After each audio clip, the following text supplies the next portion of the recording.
Hello everyone, this is StrawberryShorty here with Castlevania Season 1, Episode 4, Monument. So when we last left off, the speakers were put in the Death Trap dungeon for safekeeping, the townspeople who want to kill them are chasing after Trevor, and Dracula's minions are about to attack. This is the last episode of Season 1, so let's see what happens. We kick things off with the sounds of people rioting on loop, before cutting to everyone's favorite character, the Bishop. He's busy trying to look as ominous as possible before someone enters the church. Though the bishop can't see them, he asks if the speakers are dead. The unseen person answers no in the most demonic-sounding voice ever, but the bishop senses nothing amiss and orders whoever it is to go fix that because they've all got to be dead before the sun goes down. Informing him the sun is already down, the newcomer steps out of the shadows, revealing some kind of legendary Pokémon. You'd think the sight of a huge beast and the generic minions with it would be a concern, but the bishop remains completely unbothered. Trevor was right, this guy actually believes all the nonsense he spouts. Sporting some serious raver fangs, the beast tells the evil bishop that his god's love is conditional, as he doesn't love them. Fair point, even if they are committing heinous crimes. Well, the little ones are. I'm not sure about the talking one yet. Anyway, the beast insists God is not in the church, and that everything the bishop has done in his name would only make him puke. God puking also not shown on camera. As befitting his legendary status, the beast proves himself more aware than the bishop, revealing that God surely knows it is the bishop's fault all of this is happening. Though, between you and me, I'm not sure why God is kind of just ignoring all the innocents being slaughtered. Bishop Science Hater insists Lisa was a witch, and the beast calls him out for lying in a house of God. I thought lying wasn't actually a sin, though. Am I wrong on this? Anyway, it's no surprise that God has abandoned the bishop, but the demons, or whatever, owe him one. In fact, they love him. This is beginning to feel like the beginning of a really messed up fanfic, especially when the beast tenderly embraces the bishop's face and requests a kiss. The camera cuts away, but there's a lot of blood. Still, a less upsetting ending than most Otome games I've played. Getting back to Trevor, he's clearly exhausted from killing all those priests earlier, and soon finds himself surrounded by the townspeople. I'm not really sure what their goal is here. They believe killing the speakers is the only way to stop the night's slaughter, so shouldn't they be taking cover or something? Or do they actually think they can get the speaker's location out of Trevor before it's too late? Regardless, the townspeople are closing in on him, and I guess the demon horde is just watching or something. Things look bad until fire suddenly sneaks through the crowd and surrounds Trevor. Trevor notes Sypha standing on a hill some distance away, casting the spell. I knew she'd end up saving him eventually. One dude, and literally no one else, calls Sypha out as a witch, but she informs him she's a scholar of magic who serves no demon and makes a path in the fire to allow Trevor to reach her. I guess no one brought their throwing weapons today. Trevor is surprised Sypha can use magic, but didn't he mention something about all the speakers knowing it in a previous episode? Anyway, things get rather weird here all of a sudden. The townspeople aren't angry or scared, they're all just kind of chill now. Trevor spots that mean bearded priest from earlier just among the crowd and glaring at him. When Trevor notices and for some reason calls him out, the priest demands everyone get him, but Trevor insists on a fight between only the two of them. Approaching as slowly as possible, because it's not like a demon horde will be showing up any second, Trevor tries to give a verbal smackdown to the priest. It starts off fine with him talking about manipulating the good people into committing murder, but then gets kind of stupid when he draws attention to the fact that the priest has a knife, and all the locals start whispering about it too. Like, didn't they see a bunch of priests with weapons earlier? And why wouldn't they be carrying weapons when the town's got this whole demon horde slaughtering dozens nightly problem? The priest seems hesitant, and Trevor continues, bringing up how he was beating up an old man earlier and lied to everyone about the speakers. When the priest insists there's the reason that everything is happening, Trevor reveals the truth, that it was the bishop's murder of a defenseless woman that caused everything. Is this not the same town where Lisa was killed? Honestly, I can't keep these locations straight.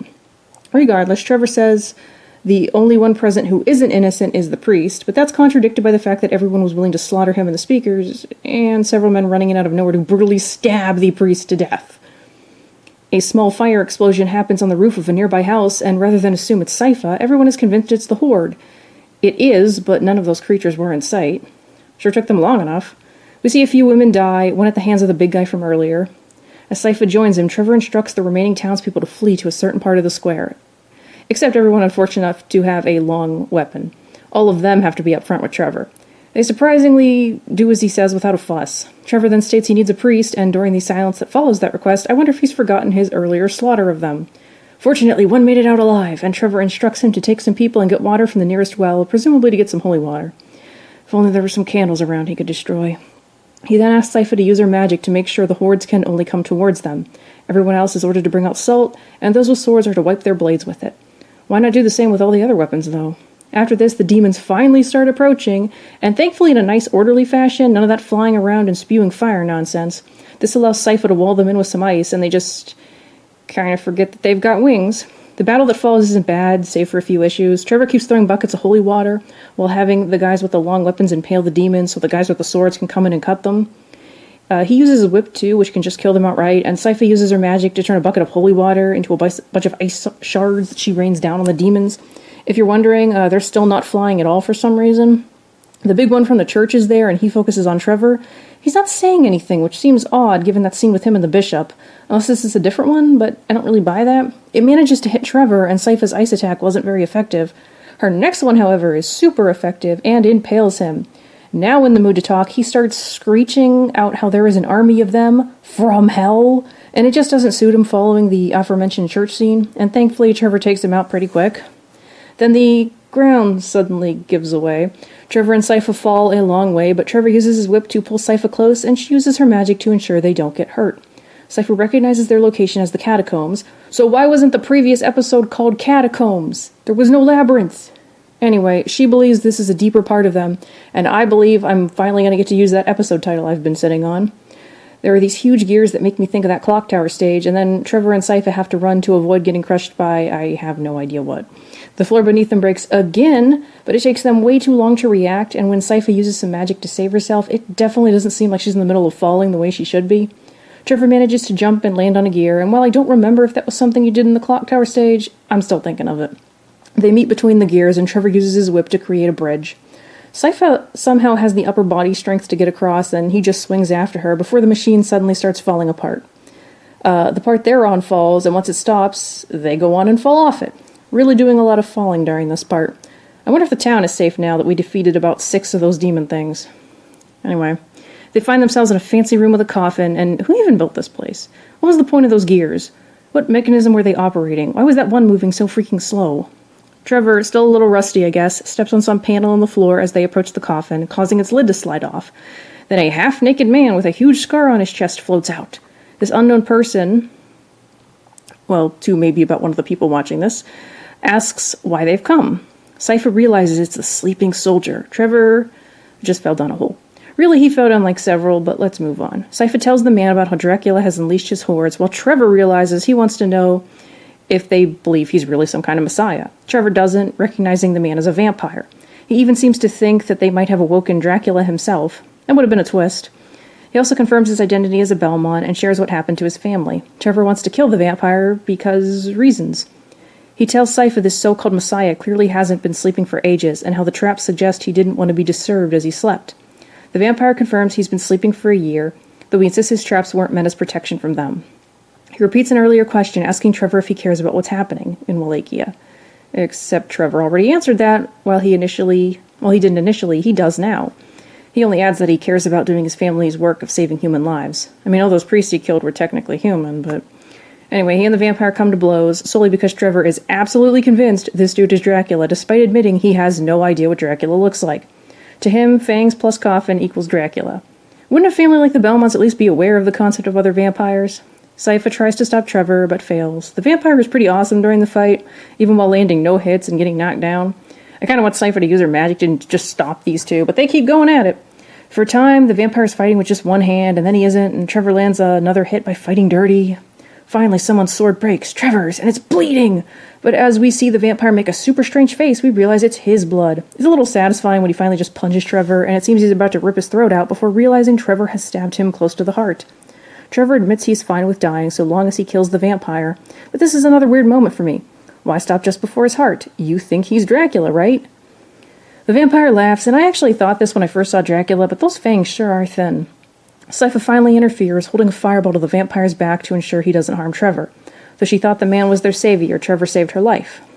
Satisfied that they are a vampire hunter and a magician, the sleeping soldier finally introduces himself, and of course he's Adrian, better known as Alucard, the son of Dracula.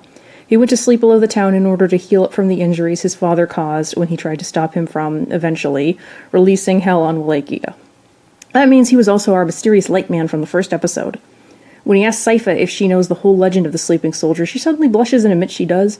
I mean, look, I know Alucard has that effect on people ever since Symphony of the Night, but that was a little out of nowhere. Alucard mentions the rest, which is that the soldier would be assisted by a hunter and a scholar. Apparently that was why Sypha's grandfather was trying so hard to get Trevor to stick around. Alucard wants their help in killing his father and saving Wallachia, and with basically no discussion, they all depart.